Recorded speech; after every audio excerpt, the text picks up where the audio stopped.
Hello everyone, আসসালামু আলাইকুম। কাঁচামরিচের গোটাগুলোকে ফেলে নিয়ে নিব।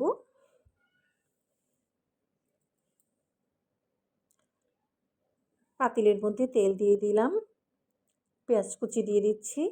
পেঁয়াজের সাথে আমি আগে থেকে তেজপাতা, গরম মশলা মিশিয়ে রেখেছিলাম। তেলের মধ্যে হালকা ভেজে এখন আমি আদা বাটা, রসুন বাটা দিয়ে দিব। এগুলোকে তেলের মধ্যে হালকা নাড়াচাড়া করে আমি কাঁচামরিচ বাটা দিয়ে দেব। কাঁচামরিচের সাথে পেঁয়াজ বাটাও আছে। হালকা নাড়াচাড়া করে এখন হলুদ গুঁড়ো, জিরে গুঁড়ো আর ধনিয়া গুঁড়ো দিয়ে দিব।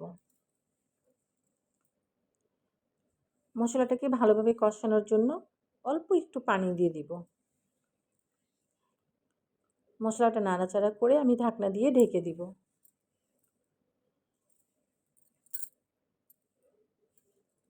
দিয়ে দেওয়া পানিটা শুকিয়ে গেছে। মশলাটাকে ভালোভাবে নাড়াচাড়া করে আমি এর মধ্যে ধুয়ে রাখা মাংস দিয়ে দিব। মাংসের মধ্যে কিছু কলিজাও আছে, মশলার সাথে সেটা ভালোভাবে মিশিয়ে নেব।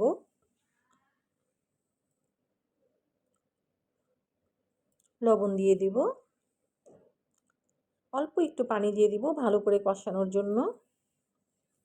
ভালো করে নাড়াচাড়া করে আমি ঢাকনা দিয়ে ঢেকে দিব।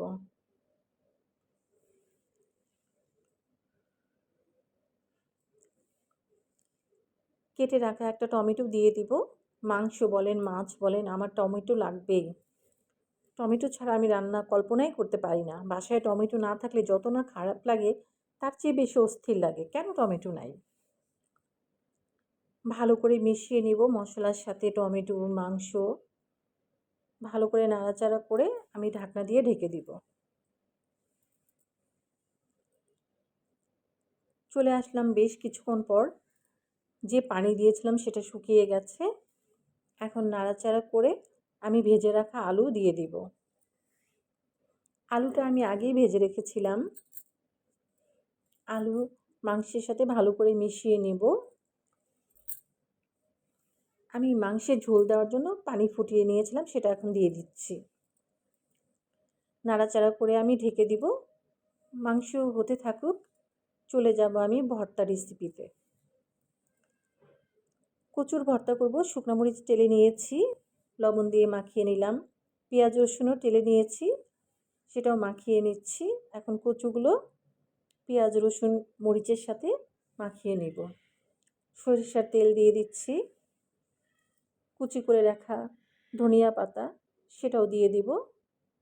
মাখিয়ে নিলাম সব কিছু। হয়ে গেল আমার ভর্তা।